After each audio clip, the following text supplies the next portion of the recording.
Hello everybody and welcome back to another episode of my survival Minecraft series. We started the episode off today with a quick little time lapse of me clearing this whole area behind me. You might be wondering why I started off with that and why we're clearing this hill, kind of terraforming it a bit. That's because I want to do another building project today and I needed a little bit more space on the riverbank here in order to fit the project in.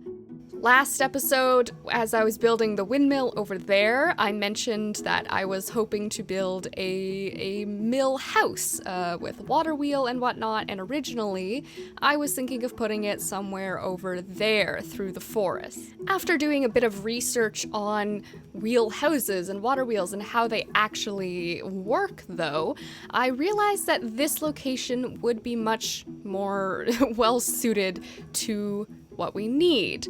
Most mill houses or wheel houses or whatever you want to call them have a mill pond, and that mill pond is kind of dammed off so that the water can be controlled in order to flow over the water wheel and generate the power. And then they usually have kind of the extra river with the excess water flowing out into that. So, as you can see, I'm going to be utilizing this river here. This will kind of be the offshoot river, and up here is going to be where the mill pond is. This actually gives us like the perfect opportunity to put a waterfall right in there, which I think is the perfect spot. It'll look beautiful. So there's going to be a nice big waterfall up here, nice big mill pond up here, and then we're going to have a nice big kind of dam, a nice big man-made dam somewhere around here. I don't have an exact layout in mind yet, but I'm sure we'll figure that out. And yes, we'll have one little offshoot going towards the water wheel and the rest going into the river, and the house itself will be here. I'm definitely going to need a bit more space than this, but I figure we'll just kind of squeeze it in, make it work, and see how it goes. Now, because I think that I want the building to be a little bit bigger than the current area we have here, I am going to do a little bit more clearing out of space, just to kind of open it up a bit. Oh, I found a hole. Would you look at that? Or we'll cover that up again. We will pretend it doesn't exist. It's fine.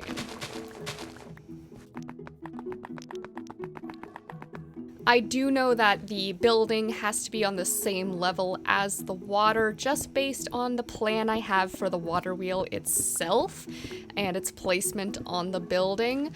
This is going to make my terraforming look a little bit ugly for a bit, and that's okay. I will be fixing it up after the building is built. The initial terraforming I've done was just to get an idea, a better idea of kind of what the landscape will look like and where I'm going to be putting all of the stuff.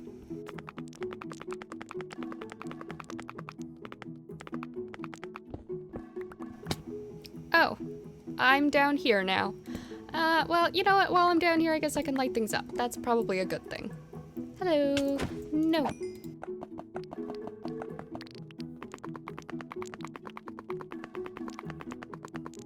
Okay, I think this is a big enough area now cleared out here. It's not going to be a massive building, but it needs to be big enough relative size to the wheel to not look weird, because the wheel is kind of big, so I don't want the wheel to be bigger than the entire building.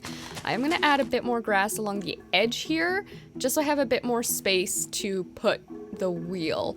Now, I didn't clear out just a perfect rectangle, and that is because the building is not going to be perfectly rectangular. I did want to make sure that it's kind of got some shape to it. So I'm just going to lay out a very quick cobblestone outline here that will probably change during the building process.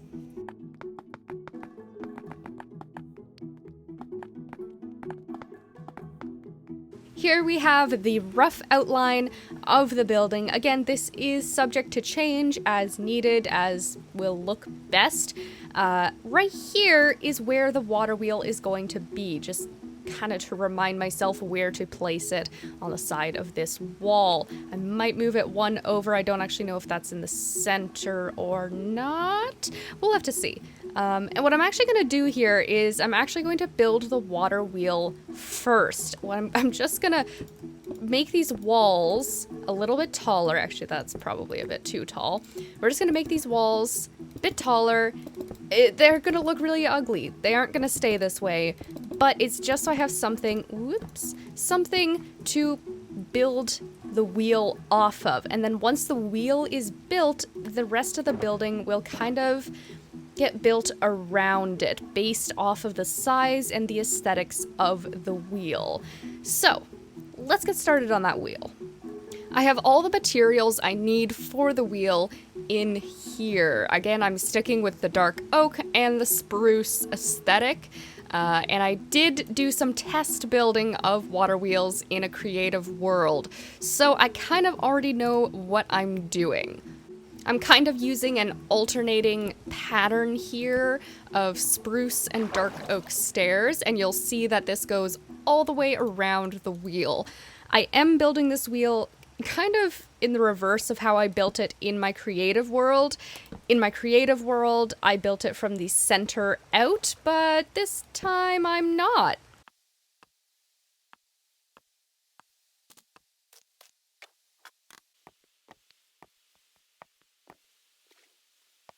Okay, we have the base kind of shape of the wheel here. Now we just have to add a little bit of detailing in, and I am a big fan, of course, of trapdoors. And these are just going to add a little bit of, it's going to just help round out the shape a little bit more. We're not going to bother putting any down there, but we're just going to cap off each of these stripped dark oak logs, just to round it out nicely. So here we have the wheel. I've reinvented the wheel. You're welcome, everybody. I really actually like how it turned out. I was kind of nervous trying to figure out, okay, can I build a water wheel that looks halfway decent? But I like it. You know, for a first-time water wheel builder, I think this is nice. I think it fits with the aesthetic of my kind of area here. And now you can see it's very big. This is why I wanted the building behind it to not look too small. Yeah, that's why I wanted to build the wheel first so I can figure out the building after.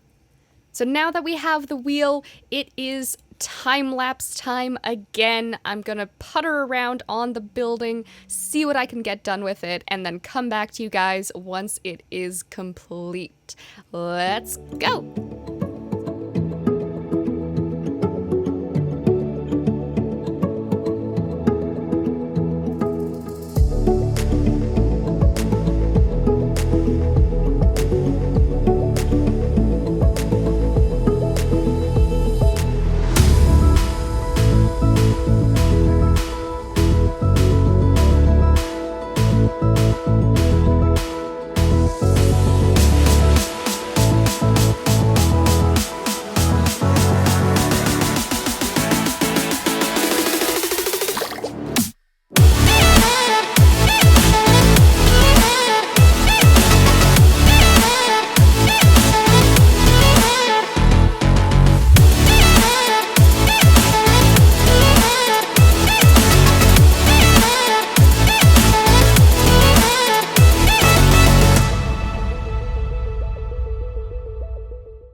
And the project is complete. There it is in all its finished glory.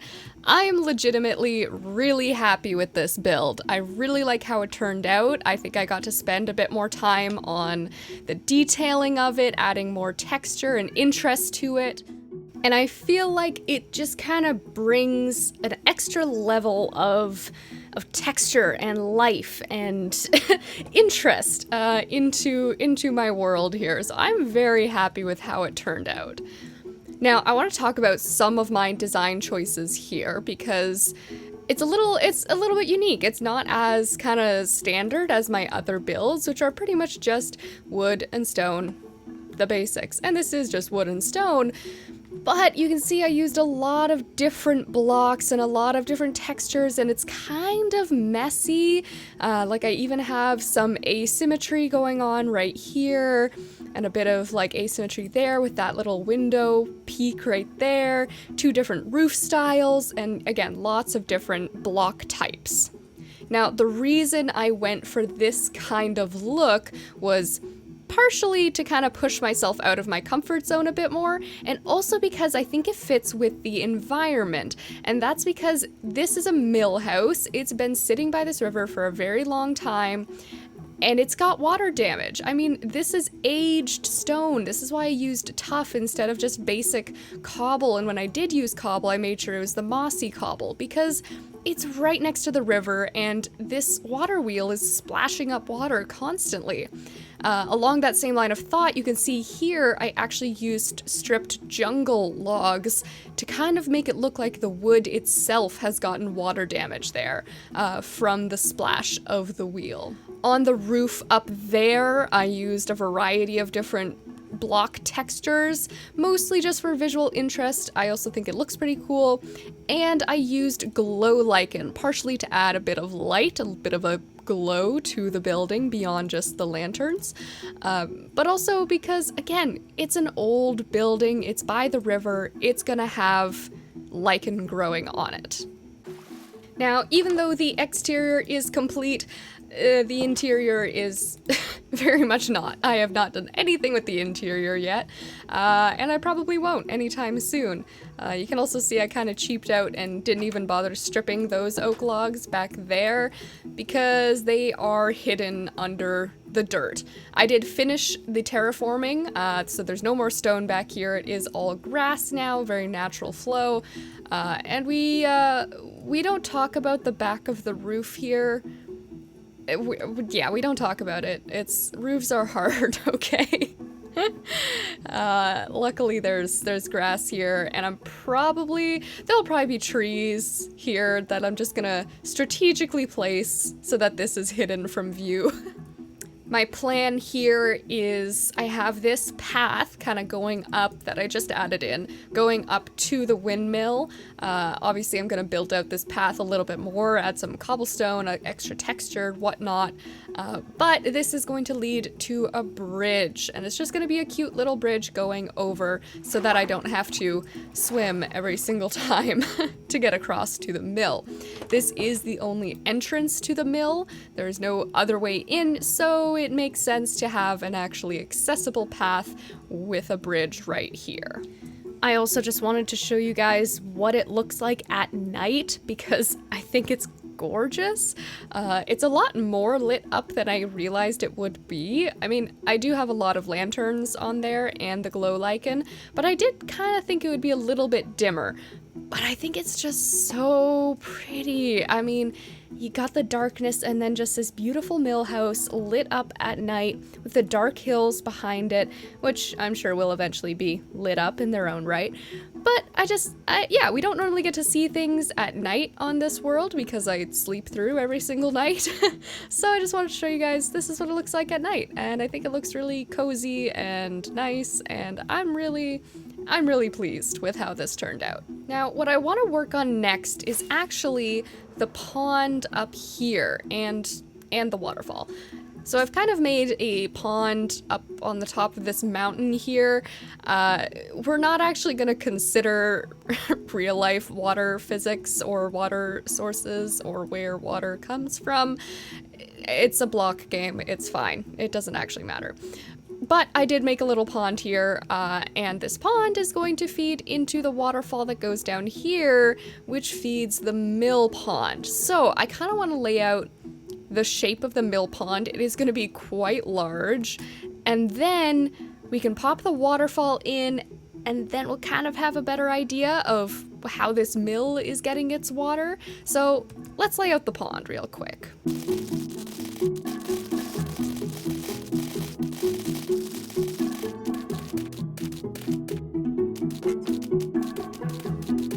Okay, so this will be the rough initial size of the pond. Once I figure out where I'm gonna put that kind of dam in that separates the flow to the mill and then to the offshoot river there, it'll get more detailed, or I'll probably expand it out this direction a little bit. But for now, this is the rough size. It is a very big space of water to fill, but I'm gonna pop the waterfall in first and just see where it lands. If you know Minecraft water physics, you know they can be a nightmare to try and manage, so it could take a couple tries to get a shape of waterfall that we actually like. Okay, so actually our best bet here is probably just to let this flow. Yeah, that's that's kind of big. I'm not a fan of how it goes off right there. Ooh, okay, I like that. I think that's a good waterfall. We'll leave it like that for now. Eventually, I am going to kind of terraform around the waterfall behind it, make it look a bit nicer with less exposed coal and whatnot. But for now, this is a good start. Now I get to fill in all of this with water.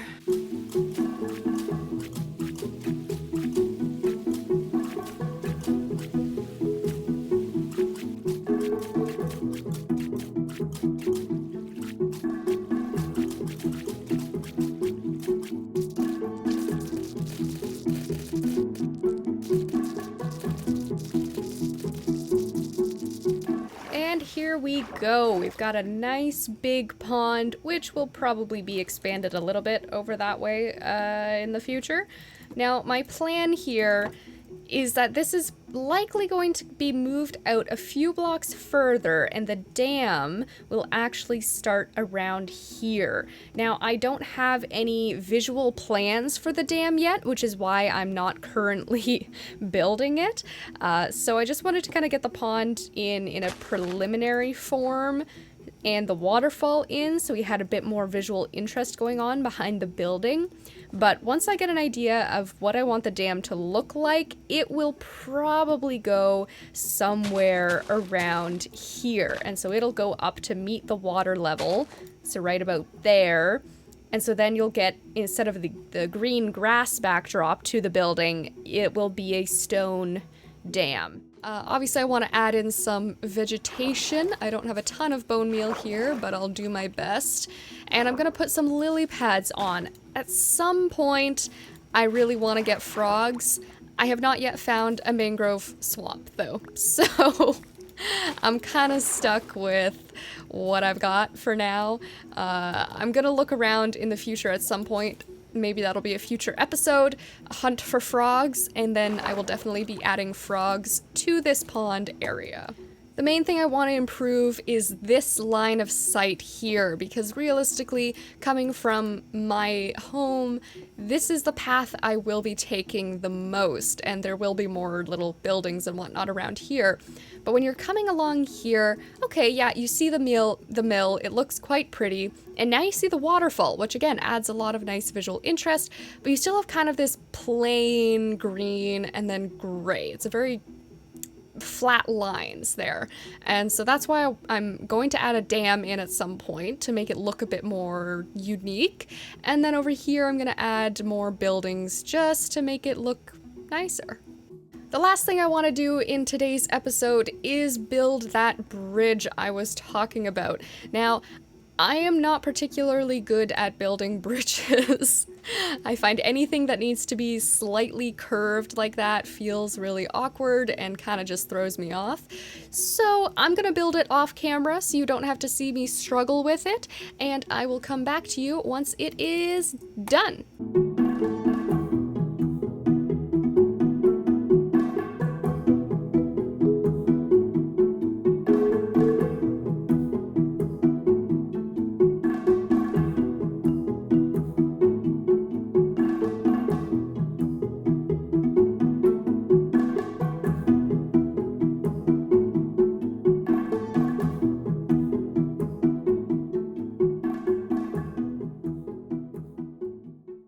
And there we go. We have a bridge. I'm not convinced I like it. I'm gonna be honest, but for now I like it. And so I'm gonna see if I continue to like it. And if I don't, then I can change it. But yeah, this is what I've got made here. I kind of continued the jungle wood look because this is actually in the water, so it's kind of actively getting messed up. I also used some packed mud bricks, which I haven't used yet, and I think they kind of break up the color and texture pattern quite nicely. I don't know how I feel about the glow lichen on the jungle wood, and I don't even know how I feel about using totally jungle wood. I might swap these out for some oak instead, or a combination of the two. I struggled for a while trying to decide what I wanted to do for lighting on the bridge, because obviously it's nice to have a bridge with some lamps on it, and I might change that, I might take the lamps away, but I wanted to do something a little bit creative here, and I'm using glowberries as my lamps. I didn't like the look of redstone lamps, I didn't want to overuse torches like I always do, so I decided I'd try something different with the glowberries inside the trapdoors. I don't know if I like the dark oak. Basically, I don't know if I like this. It's not bad, but I'm not sold on it yet. So let me know what you guys think. If you think it looks good, if you think it fits the aesthetic, or if you think there are certain palettes that could look better. But that is all I have time for today, unfortunately. Please let me know what you think about the mill house behind me and about the bridge, because I'm still uncertain about the bridge. So if you have any ideas about the bridge, please let me know. Because, yeah, bridges are hard. I don't know. They're difficult. Thank you very much for watching. If you enjoyed the video, I would really appreciate it if you could like it, leave a comment, and maybe even subscribe. It really helps my channel out, and I really appreciate just seeing that you guys are enjoying my videos. But until the next time, I will see you later. Bye-bye.